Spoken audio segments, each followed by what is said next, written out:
La pulpe du doigt bloque les objets dans la main pour qu'ils puissent être manipulés en finesse ou en force. Elle permet aussi d'explorer l'environnement pour différencier un écrou d'une vis par exemple. C'est l'œil du doigt.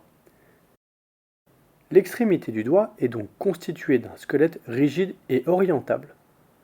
La peau est solidement fixée au squelette pour être stable dans les prises. Des terminaisons nerveuses assurent la sensibilité.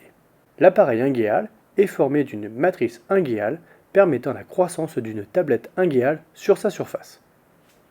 L'appareil ingéal repose directement sur le squelette et il est recouvert à sa racine.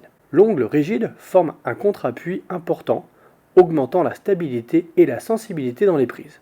Lorsque le doigt se coince dans une porte, il faut opérer. Les nerfs peuvent parfois être écrasés et leur cicatrisation donne plusieurs mois pour redonner la sensibilité. Les travées fibreuses peuvent être sous tension provoquées par l'hématome. On enlève l'ongle pour mieux voir. Il est ensuite fenêtré. La peau est nettoyée de ses tissus écrasés. Elle est parfois laissée ouverte, sans suture.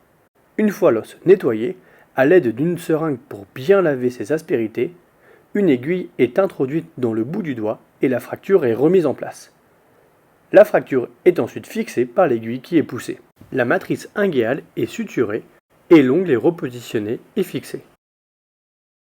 En cas de plaie de la peau au-dessus de l'ongle en regard d'une plaie de la matrice, il peut être nécessaire de remettre l'ongle ou une prothèse pour éviter un accolement empêchant une bonne repousse. C'est le squelette qui donne la forme de l'ongle.